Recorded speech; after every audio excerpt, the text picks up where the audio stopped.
Olá, pessoal. Meu nome é Marise Souza, sou aluna de Letras e Literatura da UF, consórcio com o CEDERJ.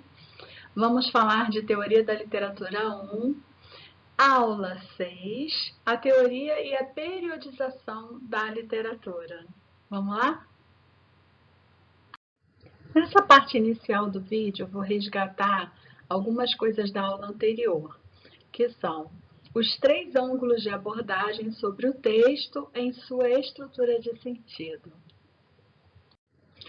A primeira abordagem considera o caráter singular e irrepetível da obra literária.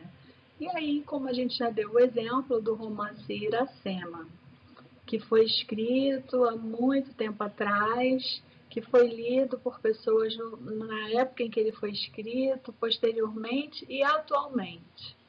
Então, essa obra ela é única, não dá para repetir, e ela é permanente, né? Desde quando o autor a escreveu, ela continua da mesma forma. Agora, os sentidos, as interpretações vão variando conforme o passar do tempo. A segunda abordagem é o caráter analógico e reiterativo. Então, nesse caso, a gente usou como exemplo Carlos Drummond de Andrade evocando Gonçalves Dias, no seu poema Canção do Exílio. Então, Carlos Drummond está ali reiterando o outro autor, ou seja, chamando, né, trazendo à tona um autor anterior a ele. Esse é o caráter analógico e reiterativo. E o terceiro, que é onde a gente vai mais se dedicar na aula de hoje, é a teoria, que se resume em investigação sobre os horizontes em que foram produzidos os textos. Horizontes históricos, horizontes conceituais, horizontes da perspectiva do sujeito que observa, do sujeito que lê, do sujeito que escreve. Tudo isso aí. Vamos prosseguir. Está cada vez mais premente a questão da relação do texto para além da morte, como se os críticos atuais quisessem falar com os mortos, né? Os autores que já morreram e tal. E aí isso me fez lembrar da Academia Brasileira de Letras, cujos membros são denominados imortais, né? Seria à toa isso ou é uma tendência de teorizar a literatura, os seus autores, dentro dessa eternidade ou imortalidade? O passado só é conhecido através das fontes escritas. Então, quando a gente vai fazer uma análise histórica de uma obra literária, já foi dito antes que a gente precisa buscar as referências no passado, mas a gente busca referências escritas. Então é interessante como que uma obra literária escrita no passado é utilizada para a gente compreender uma obra literária do presente. E, por último, o privilégio da obra literária sobre outras manifestações históricas. Na apostila é dado como exemplo uma determinada batalha que aconteceu e que, assim, ela aconteceu, os historiadores narraram a batalha, mas é diferente de você estar presente, de você acompanhar, de você assistir a batalha. As pessoas que viveram naquele momento histórico, elas têm outra percepção, porque elas estavam ali presentes, né? Ao passo que uma obra literária, mesmo que o tempo passe, que a nossa forma de entender, de construir um novo sentido para essa obra, a obra literária ela é permanente, então ela sempre vai representar aquele momento histórico, vamos dizer assim, do texto, do autor e do leitor. Ainda não é nessa aula, na aula 6, que nós vamos começar a falar dos períodos literários, mas a gente pode começar a entender como que eles foram criados, como que, sei lá, pensaram sobre isso, né? Com base em quê? Então, primeiramente, a gente pode dar como sinônimo de período literário os estilos de época. cada época da humanidade teve um estilo, não só de produzir literatura, mas de produzir conhecimento, de produzir pintura, de produzir escultura, de produzir música. É como se fosse assim um estado, né, da arte, daquele momento da civilização, e aí a literatura não foge a isso, ela acaba se enquadrando nesse estilo de época. Outra coisa importante na definição desses períodos literários foi a ligação entre as obras literárias e outras manifestações históricas. Então, isso foi gerando várias e sucessivas denominações. Então, por exemplo, até a época do Renascimento, né, havia assim aquilo que a gente chamou de longa duração da análise, né? As coisas aconteciam em períodos muito longos, não havia tanta mudança, tanta ruptura, tantos períodos históricos. A partir do Renascimento, ou seja, ali do século XV em diante, a gente começa, quando a gente estuda a história, a gente começa a ver que período isso, período aquilo outro.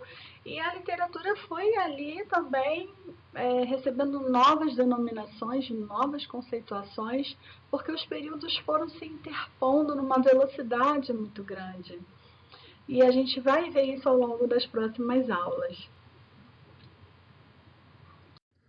Como uma prévia para as próximas aulas, como que a gente pode estudar esses períodos literários? Primeiro, estudando as mudanças que ocorreram, né? As mudanças, enfim, que foram, cada mudança foi engendrando um período literário. E a segunda forma é pelos conceitos, ou seja, a parte mais teórica, não tão factual, das terminologias ao longo da história. Vamos ver essas duas formas de estudar bem explicadinhas nos próximos slides. Quando a gente olha pelo roteiro das mudanças, alguns critérios devem ser utilizados, como, por exemplo, a aprovação e reprovação de determinadas obras literárias. Então, aí já é o crítico, né? Avaliando, julgando a obra literária. A escolha de temas tem a ver com as mudanças na sociedade. Então, ora, um tema emerge com mais força e os autores escrevem mais sobre aquele tema. O contexto histórico também influenciando nessas mudanças. Isso aí a gente já falou bastante, né? As diferentes visões de mundo. E aí a gente vai para a subjetividade do autor. A escrita da história literária como evento histórico, é o que a gente já falou, né? A literatura escrevendo a literatura. É bem legal isso. E formas de produzir o discurso de literatura e sobre literatura. Então, essas formas vêm variando com o tempo. Vamos ver agora o segundo aspecto. O segundo aspecto é estudar esses períodos literários a partir dos conceitos. Lembra que eu falei? De uma forma mais teórica, né? Como que eles foram acontecendo ao longo da história.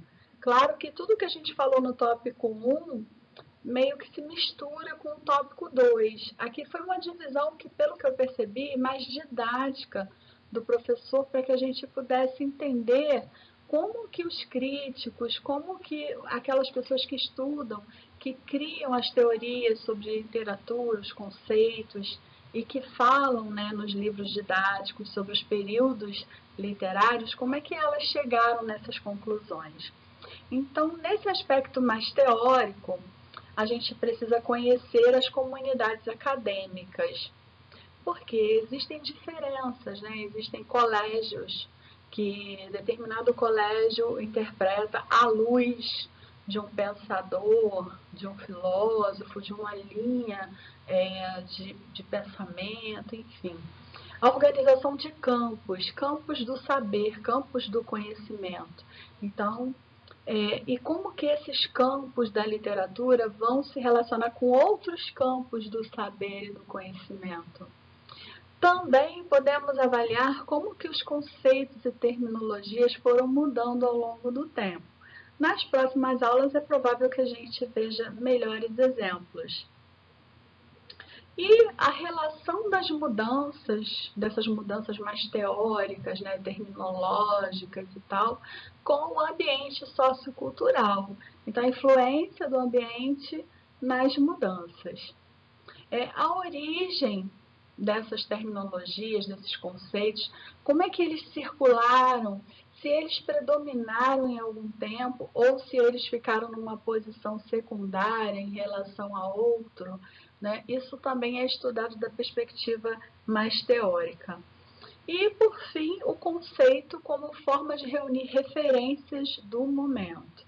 Por isso que esse conceito, muitas vezes, né, como a gente já vem falando, ele não é estático, ele é um conceito dinâmico, ele depende de referências do momento. A gente pode buscar referências no passado, conforme a gente já falou, e também as referências no momento. Legal? Então, bons estudos e até o próximo vídeo.